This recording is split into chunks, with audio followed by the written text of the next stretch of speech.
Glória a Deus. Estou me sentindo um menino de 18 anos hoje.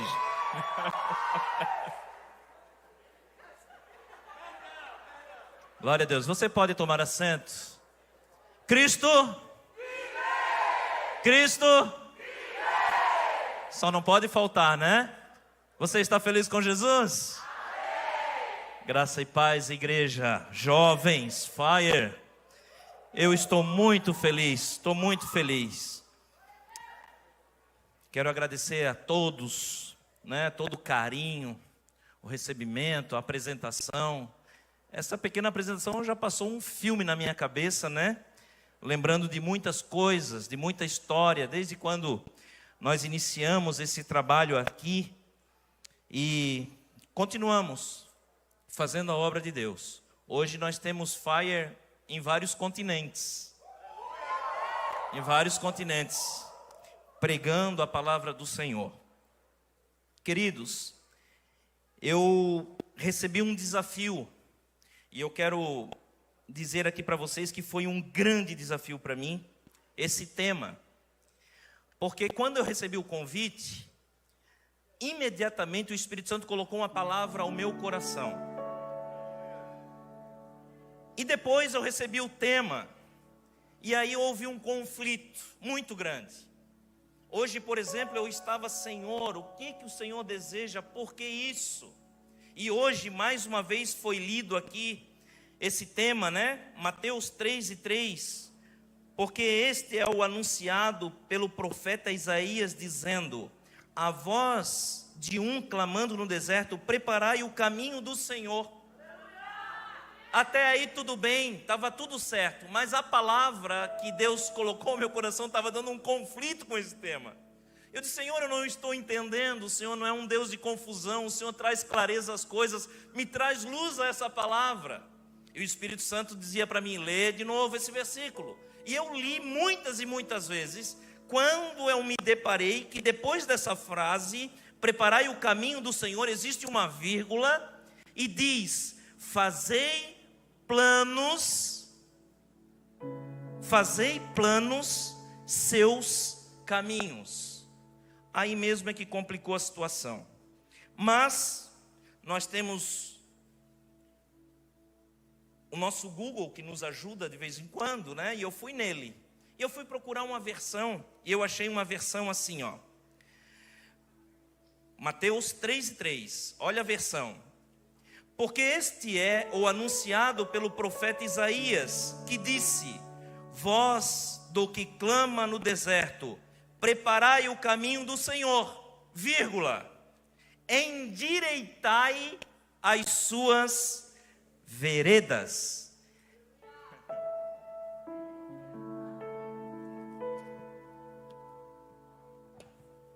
Aí eu comecei a entender um pouco do que o Espírito Santo estava preparando para nós aqui hoje. E aí, Deus falou algo ao meu coração.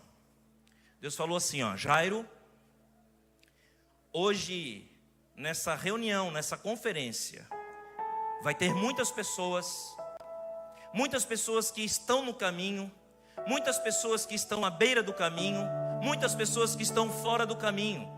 Mas a palavra que eu tenho para hoje, para essas pessoas, eu vou colocar elas todas no mesmo caminho. Eu vou endireitar as veredas. Eu vou colocar o mesmo propósito, o mesmo objetivo, a mesma chama, o mesmo desejo, a mesma comunhão, a mesma unção, a mesma graça, o mesmo poder. Eu quero te convidar nesta noite. Hoje nós vamos sair da margem, nós vamos entrar no caminho. Se Jesus não vier, nós vamos até Ele hoje. Hoje nós alcançamos a presença de Deus, porque eu e você, nós vamos entrar hoje numa via expressa e nós vamos sair correndo em direção a Jesus. E olha o versículo que Deus me deu então, para direcionar você nesta noite. Elias dirigiu-se ao povo e disse: até quando vocês vão oscilar para um lado e para o outro? Até quando vocês vão ficar cocheando, oscilando, indo para lá e para cá? Se o Senhor é Deus, sigam-no. Mas se Baal é Deus, siga-no. Até quando você vai ficar cocheando ou indo de um lado e para o outro, uma margem e outra, como alguém que não sabe para onde está indo? Existe um propósito, existe um objetivo, e nós precisamos de fato hoje saber de que forma nós estamos gastando, como nós cantamos aqui, a nossa vida. Amém? Queridos, como foi dito, Deus tem nos dado privilégios, oportunidades maravilhosas de fazer a obra, de cumprir o chamado. E nós temos tido a experiência de ver tudo aquilo que está acontecendo no mundo de uma forma diferente. Está existindo hoje nos nossos dias uma revolução de informação, de tecnologia, de ensinamentos.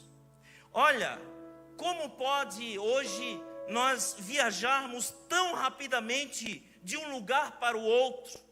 Há poucos dias nós estávamos na Inglaterra, de repente nós estávamos lá na Arábia Saudita, daqui a pouco nós estamos, vocês olham lá às vezes no Instagram, meu Deus, o pastor não para, daqui a pouco está lá em Santa Catarina, lá no sul do Brasil, daqui a pouco está no Nordeste, daqui a pouco a gente vai para outro lugar e para outro lugar.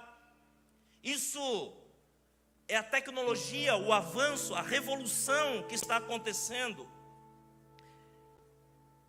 As informações em milésimos de segundos. Se eu falar uma besteira aqui, meu Deus do céu, estou ferrado. Porque isso sai a toda velocidade e sai para o mundo.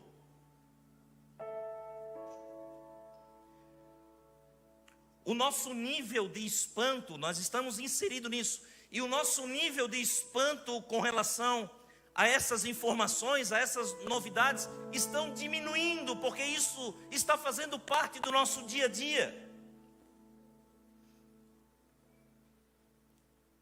Isso e muitas outras coisas têm se desencadeado.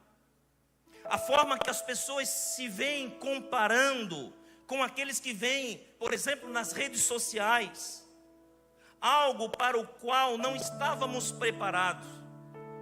São coisas talvez até simples, mas que fazem um efeito muito grande na nossa vida. Por exemplo, hoje eu fui dar uma pesquisada e olha só isso, queridos.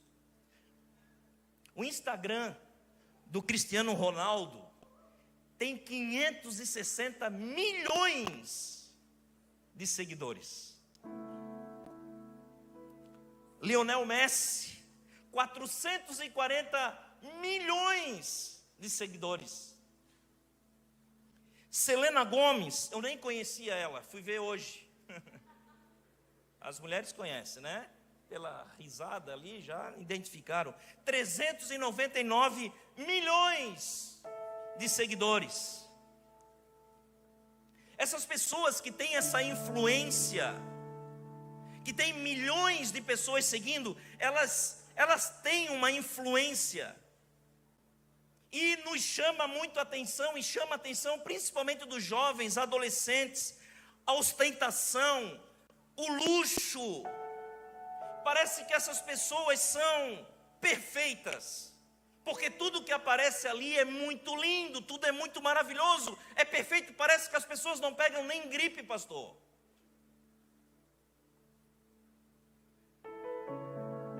E às vezes é inevitável querer e pensar em conseguir a vida que essas pessoas têm. Só que, jovens, irmãos queridos que aqui estão, quando assim pensamos, quando assim desejamos, até às vezes inconscientemente, estamos desaprovando a nossa vida. estamos não aceitando, não admitindo, estamos indo para fora do caminho, fora do propósito, à margem do caminho, como a Bíblia várias vezes fala, porque nós estamos saindo daquilo, do propósito que Deus nos chamou. Assim como eles são influenciadores para a área deles, nós precisamos ser influenciadores para o que também nós fomos chamados, para o que nós somos em Cristo Jesus.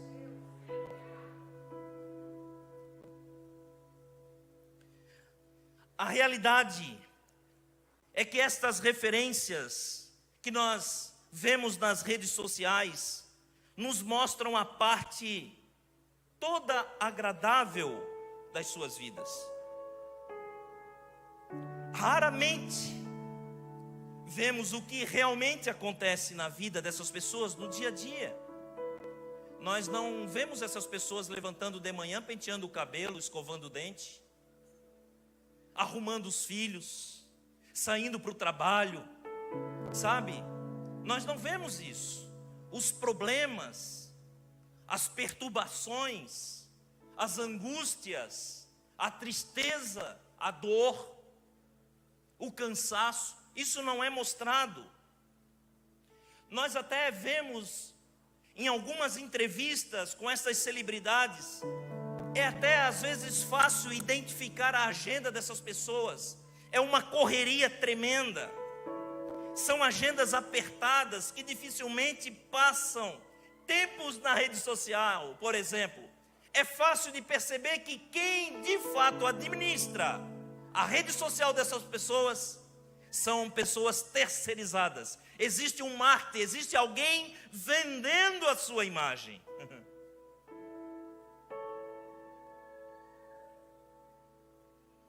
Agora, como que podemos estar propensos a nos comparar com esses influenciadores, essas celebridades? Mas também nós temos pessoas do nosso círculo social. Quando nós vemos que outros estão fazendo alguma coisa, conquistando alguma coisa, algo que às vezes a gente não conseguiu fazer, talvez uma viagem, talvez um namoro, uma amizade, conquistas pessoais, profissionais, ministério, vocação. Nós olhamos isso tudo acontecer com outras pessoas, nós admiramos e até desejamos.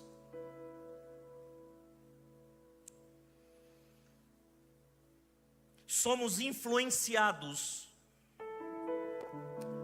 por esse sistema de desejo. Sabe, queridos, eu estava olhando e eu acho que isso não é novidade, porque os jovens hoje têm toda essa informação nas suas mãos.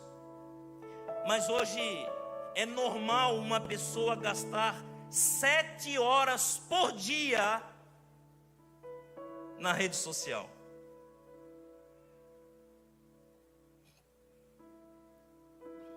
Isso é alarmante, isso é muito preocupante. Nós devemos nos avaliar e identificar isso em nós, sinceramente, se esse for o nosso caso. Que contas nós estamos seguindo? Eles estão nos ajudando ou estão fazendo exatamente ao contrário? Existe comparação com outras pessoas? Você está se comparando com outras pessoas? Quanto tempo estamos gastando nas redes sociais?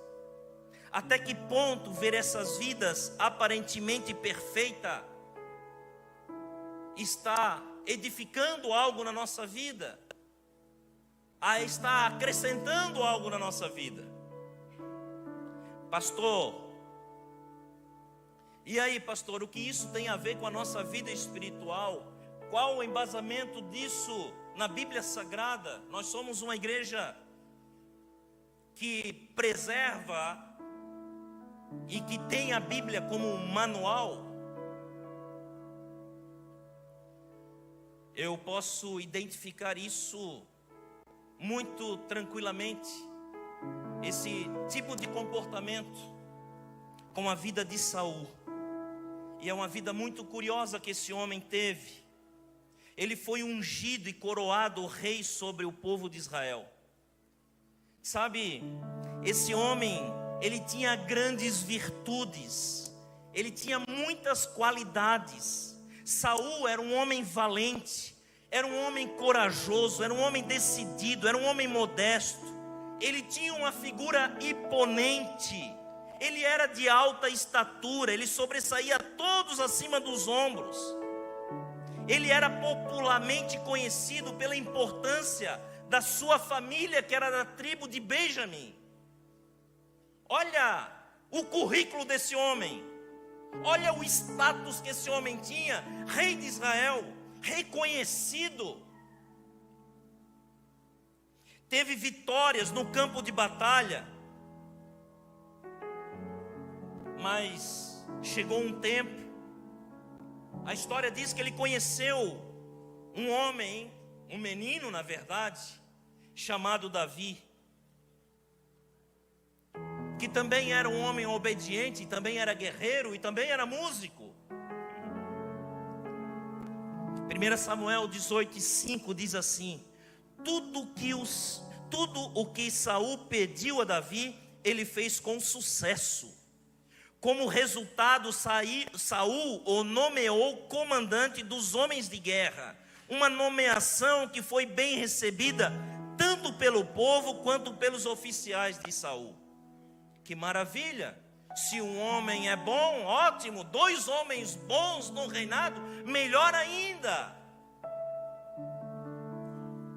1 Samuel 18:7 diz que tudo ia bem entre os dois, até que o exército começou a cantar. Saul matou os seus milhares e Davi os seus 10 milhares. E aí começou o problema.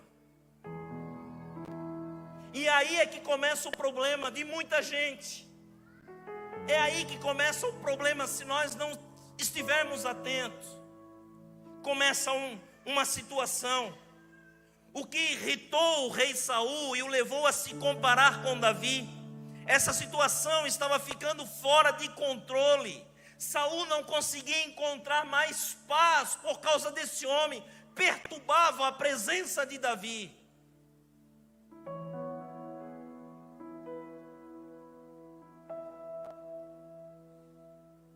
Por mais que Davi tentasse amenizar a situação, o rei ficava cada dia mais com medo dele.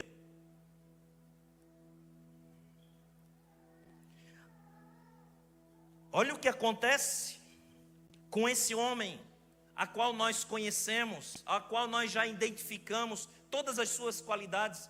Por causa da presença de Davi, a sua autoestima ficou tão afetada que ele começou a procurar um meio de ferir, de matar Davi, porque ele não aceitava isso, de que alguém fosse melhor do que ele.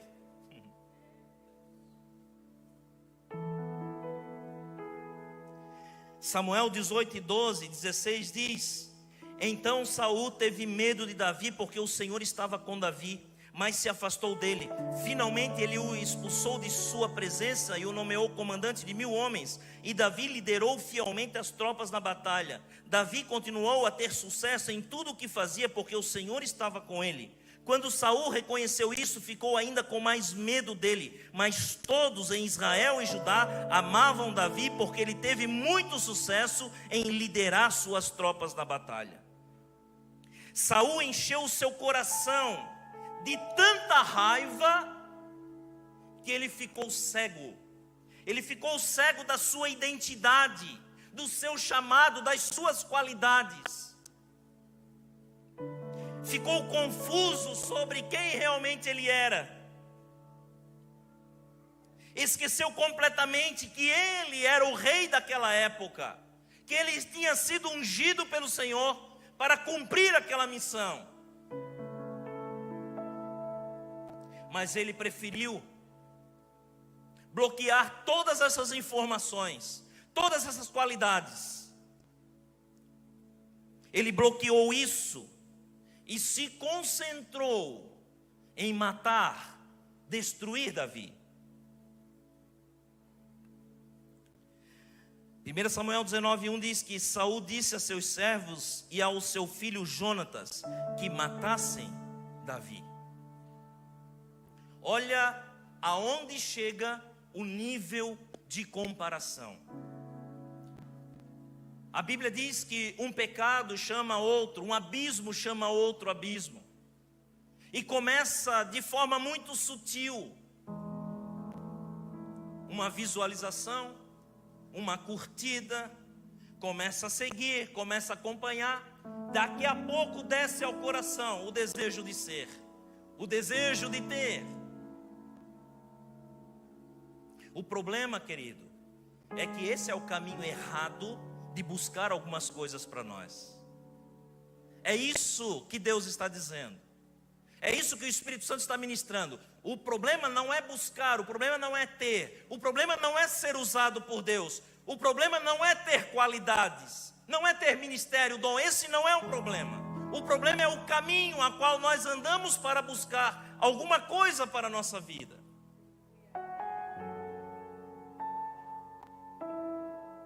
Embora os planos de Saul não tenham sido cumpridos, a sua vida tenha terminado da pior maneira.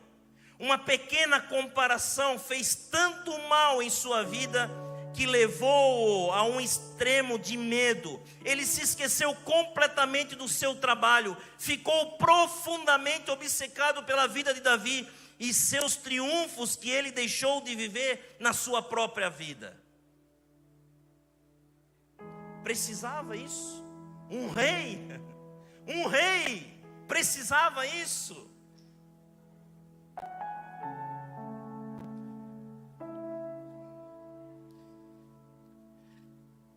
Eu já fui criança, eu já fui jovem, já fui adolescente, continuo sendo jovem.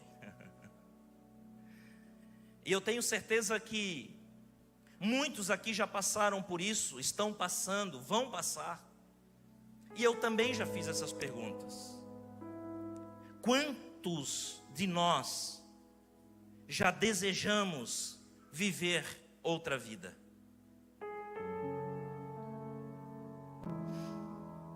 Com quem estamos nos comparando e o que move as coisas em nossos corações? A Bíblia inclusive nos orienta, cuidado com o coração, porque o coração ele é enganoso. O que está movendo o nosso sentimento, a nossa vontade, o nosso desejo? Estamos de fato satisfeitos com o que Deus nos deu? Ou queremos mais alguma coisa? Em qual caminho nós estamos andando? Temos clareza sobre quem somos em Deus? Ou nós estamos hoje vivendo como Saul viveu? Estamos buscando o nosso propósito, estamos buscando o nosso chamado, ou nós estamos fazendo comparações, olhando outros caminhos, olhando outras coisas, olhando outra família, olhando outro namorado, olhando outra pessoa, olhando outra profissão, olhando outro ministério, sendo que nós não nascemos e recebemos um propósito. Bem pelo contrário, nós nascemos porque Deus já tinha um propósito, Deus já tinha um caminho preparado para nós, Deus já tinha uma direção para você. Ele já te conhecia, foi Ele que planejou, foi Ele que fez você exatamente do jeito que você é hoje. A comparação é um problema que se multiplicou tanto na sociedade que atualmente existem pessoas com depressão, ansiedade e baixa estima, exatamente por causa disso. E dá-lhe remédio, e dá-lhe recurso. Aí alguém diz, esse caminho aqui vai resolver o teu problema. A pessoa se joga naquele caminho, daqui a pouco volta arrebentada, não deu certo. Aí outra diz, esse caminho aqui é o certo. Ela se joga naquele caminho, daqui a pouco volta arrebentada, não deu certo. Esse caminho aqui, ó, ela se joga nesse caminho, volta arrebentada porque não deu certo. Aí vem outro esse caminho, ela se joga nesse caminho, volta arrebentada porque não deu certo. Sendo que existe um caminho, existe uma verdade, existe uma vida.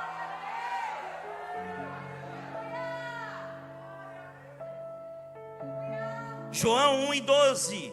Porém, nós, como seguidores de Cristo, temos uma identidade clara em Deus e somos chamados seus filhos.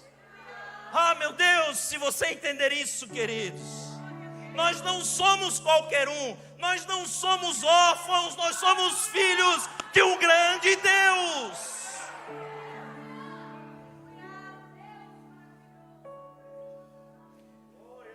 Aleluia! Mas a todos quantos o receberam, deu-lhes o poder de serem feitos filhos de Deus, aos que creem no seu nome. Quantos aqui creram nisso? Quantos aqui estão crendo nisso? Quantos aqui receberam isso? Quantos aqui já receberam esse poder, esta graça? Nós não somos qualquer um. Nós sabemos de onde nós viemos. Nós sabemos o que nós estamos fazendo aqui. E nós sabemos para onde nós estamos indo. E aí, você já conseguiu identificar aonde você se encontra nessa jornada? Está conseguindo entender? Você está ouvindo o Espírito Santo falando com você? Você está entendendo essa mensagem? Você consegue se identificar aonde você está nesse momento?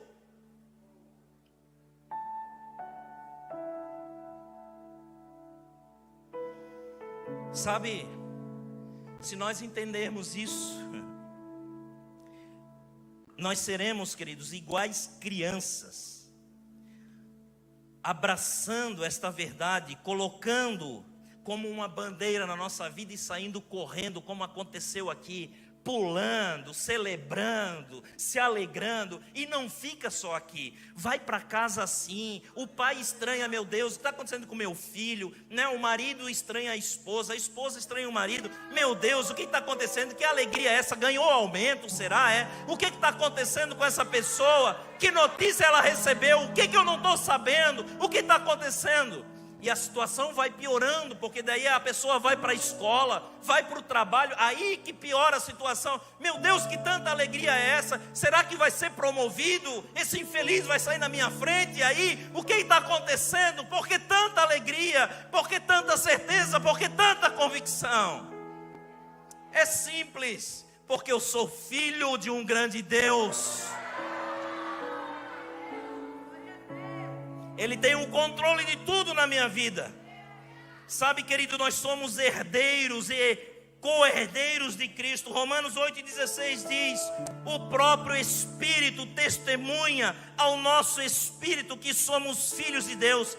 Amigos de Deus também nós somos. Porque em Êxodo 33,17, já não os chamo servos, porque o servo não sabe o que o seu Senhor faz. Em vez disso, eu os tenho chamado amigos, porque tudo que eu ouvi de meu Pai, eu lhes tornei conhecido. São tantas as promessas, são tantas qualidades. Olha, quando a gente vai buscar um emprego, geralmente, a gente faz um levantamento da nossa vida, né? A nossa experiência, onde nós estudamos, aonde nós trabalhamos, e nós vamos colocando ali os cursos, tudo que nós adquirimos de conhecimento.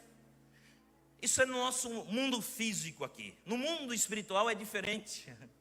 No mundo espiritual você diz tudo aquilo que o Senhor já determinou, já liberou para a sua vida. É exatamente isso. Você não diz o seu passado, você diz o seu futuro. Eu sei para onde eu estou indo, eu sei quem me escolheu, eu sei que Ele me amou primeiro, eu vou morar no céu com Jesus, eu estou caminhando num caminho que é verdade, é luz, é vida, eu sei em quem eu tenho crido.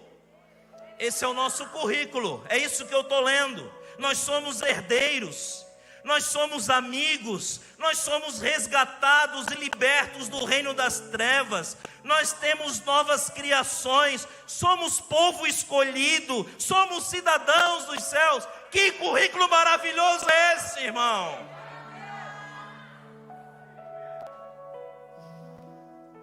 Somos o sal da luz, somos o sal da terra, luz da terra. Meu Deus, glória a Deus. Somos, olha que coisa linda que nós somos. Já pensou nós chegarmos para alguém perguntar algo para nós? Quem tu és? Eu disse, eu sou obra-prima. Eu sou obra-prima, eu sou exclusivo. Não existe igual. Não existe. Aleluias. Olha que maravilha. Mais uma para você colocar no seu currículo espiritual. Eu sou forte e poderoso em Cristo Jesus. Por quê, pastor? Porque em Filipenses está escrito: tudo posso naquele que me fortalece.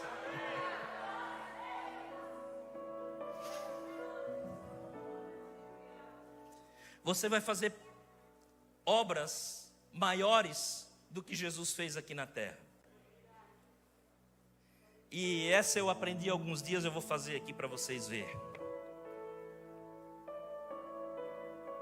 Algumas coisas para crente a gente tem que desenhar, porque ele lê, ele não entende isso. Sabe, alguns dias atrás eu fui assistir a mensagem de um amigo nosso, estava pregando em Londres, nós fomos lá assistir o culto. E ele pregou exatamente sobre isso. E me chamou muito a atenção. E ele leu João 12:4, que diz assim, ó: na verdade vos digo que aquele que crê em mim também fará as obras que eu faço. Maravilha! Quem está falando isso? Quem está falando isso?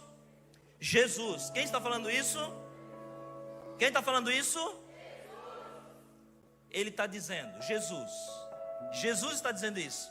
Na verdade, duas vezes ele fala isso. Na verdade, vos digo que aquele que crê em mim também fará as obras que eu faço. Ou seja, ressuscita mortos, expulsa demônio, cura os enfermos, levanta os paralíticos, os cegos vão ver, pessoas serão batizadas, pessoas serão curadas. De qualquer situação, de qualquer enfermidade, serão curadas. Jesus está afirmando isso. Amém? Mas não termina. Não termina. O que ele diz mais? E vocês farão coisas maiores do que esta, porque eu vou para o meu Pai. Vocês vão fazer o que eu já fiz, mas vocês vão fazer ainda coisas maiores do que essa. Aí é assim, querido, a gente se vê nessa situação. Vai chegar o dia que nós vamos chegar no céu. Chegamos no céu. Nós, os salvos, não seremos julgados, porque nós já somos salvos, mas nós teremos uma prestação de contas. Isso vai acontecer. Nós vamos chegar diante de Jesus. E existe até uma canção, né, que nós vamos apresentar as nossas mãos, né, as mãos, o que nós fizemos. E Jesus vai querer que nós nos apresentemos a Ele, tudo aquilo que foi feito. E esses dias também eu estava pensando, meu Deus, que situação vai ser essa? Eu vou ter que andar escondido no céu. Sabe, porque imagina eu do lado de Paulo. Chega Jesus, e aí Paulo, tudo bem? Tudo bem? Eu do lado de Paulo. Aí Jesus começa a falar com Paulo, daqui a pouco ele fala, e aí Jairo? Irmão, é uma vergonha. É uma vergonha o que esse homem já fez. Quem sou eu para estar do lado, né? Ou do lado de Noé, que teve a coragem de fazer uma arca, sabe, em um lugar que nem chovia, Que obediência! Como eu preguei aqui esses dias, já pensou eu do lado de Abraão? Abraão! Aí eu estou lá e Jesus falando com Abraão: Abraão, lembra daquele dia lá que eu falei contigo, sai da tua terra, da tua parentela e tal? Então, o Senhor viu, né? Eu saí imediatamente, né? Lembra que eu pedi o teu filho? Então, eu obedeci, eu fui lá oferecer o teu filho. Aí Jairo, irmão, eu saio correndo. É muita vergonha, sabe? E eu tenho essa preocupação. Tem alguns que vê alguma notícia, né? De guerra, de situação, e as pessoas colocam lá embaixo assim, ó, Maranata. Eu disse: misericórdia, isso é muito egoísmo cristão. Como assim Maranata? Tá, e as pessoas que não conhecem Jesus vão para o inferno? Não, a gente tem que pedir a misericórdia. Senhor, misericórdia, dá tempo, Senhor, para mim ocupar a minha vida contigo, fazer a tua obra, Senhor. Eu evangelizar mais, ganhar mais almas. Eu preciso pregar, eu preciso ganhar mais almas, eu preciso tirar essas pessoas desse caminho. Esse caminho está conduzindo elas para o inferno. Eu tenho que levar essas pessoas para o outro caminho. E isso me preocupa, porque eu vou chegar lá no céu e Jesus vai dizer: mostra, Jairo, eu morri na cruz, eu te dei poder, eu te dei autoridade, eu tenho um propósito na tua vida, eu te dei saúde, eu te dei condição, eu te dei uma igreja, eu te dei tantas coisas. Vai, meu filho, mostra aí o que tu fez. Aí eu vou pegar. Está aqui, Jesus.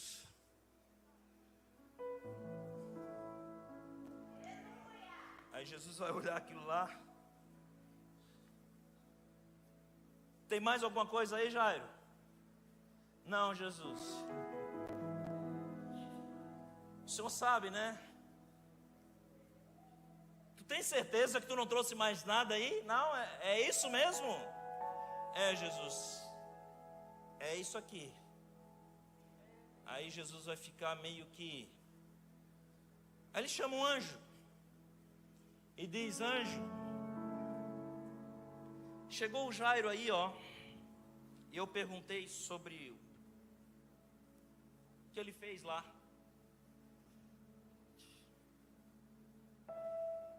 Ele me entregou isso aqui, ó. Aí você sabe que desde quando nós nascemos, já está escrito um livro sobre a nossa vida. Já tem projetos, já tem propósitos, já tem planos. Aí Jesus vai dizer: anjo, vai lá na seção lá dos propósitos lá e pega o que eu tinha, a minha expectativa, o que eu tinha planejado para a vida do Jairo. Vamos mostrar para ele, vamos fazer uma comparação. Aí o anjo vai sair da presença de Jesus e vai lá pegar os projetos.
Obrigado, anjo.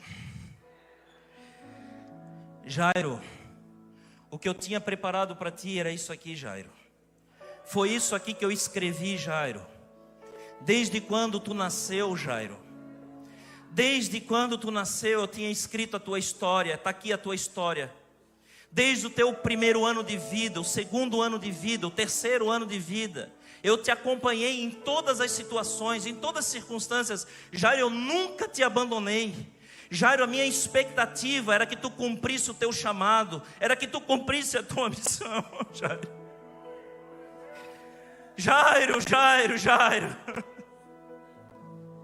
Jairo, por onde tu andou? Qual caminho tu trilhou, Jairo? Eu tinha te mostrado o caminho. Jairo, tu sabias disso, que eu sou o caminho, eu sou a verdade, eu sou a vida. Aonde tu desperdiçaste a tua vida, Jairo? Aonde?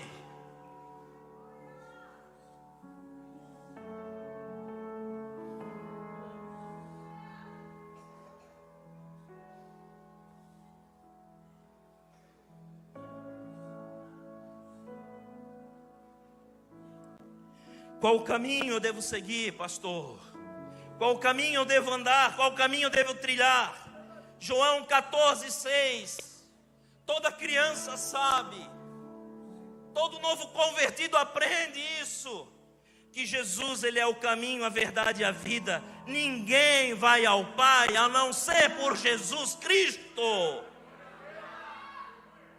Pastor, eu posso ter alguém como referência? Pode. Mas você deve escolher isso pelos frutos dessas pessoas, frutos espirituais. Aleluia. Eu quero encerrar esta mensagem. Eu quero dizer para você, querido, que nós devemos estar no mesmo caminho, porque nós estamos seguindo em direção ao céu, ao encontro de Jesus. Nós estamos seguindo a Jesus e nós não precisamos seguir a mais ninguém. E aí, uma mensagem que eu já preguei: automaticamente, se você seguir a Jesus, você terá 2 seguidores, e isso é o suficiente. Quem, pastor? Eu seguindo a Jesus, automaticamente eu ganho 2 seguidores. Eu queria fazer isso no meu Instagram, botar lá, seguir, se Jesus tivesse, né? Seguir Jesus, automaticamente eu teria 2 seguidores. Quem são esses seguidores, pastor? Aleluia!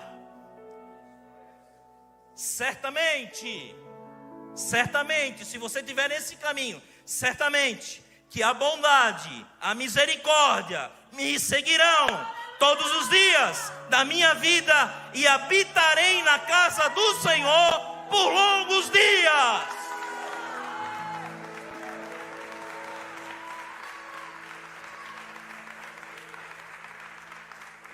A igreja pode se colocar de pé.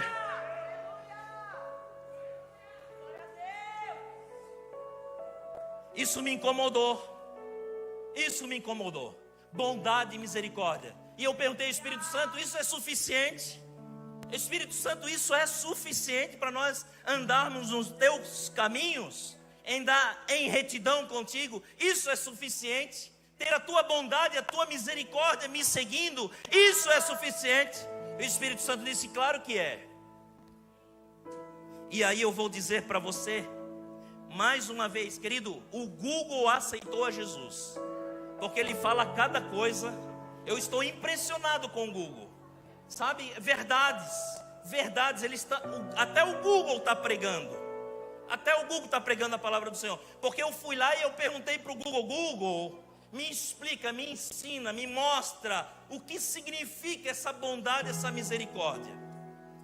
Porque eu fiquei preocupado, só bondade e misericórdia, o que isso significa?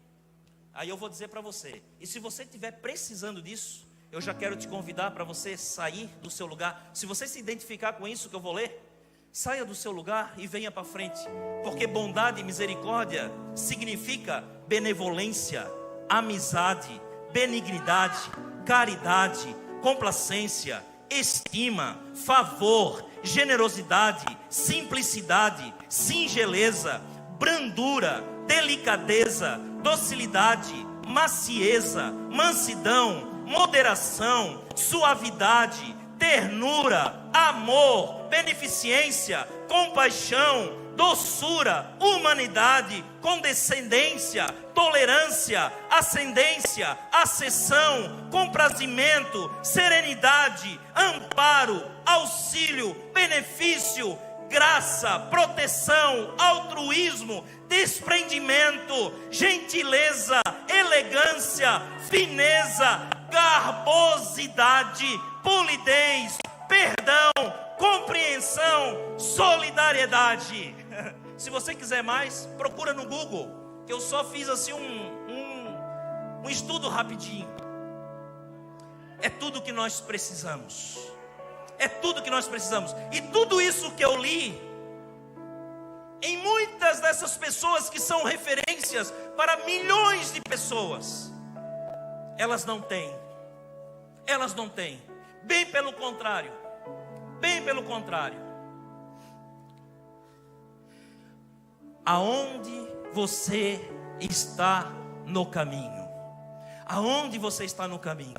Eu quero te convidar a você andar no caminho da luz, o caminho da verdade, o caminho da vida, que é Jesus.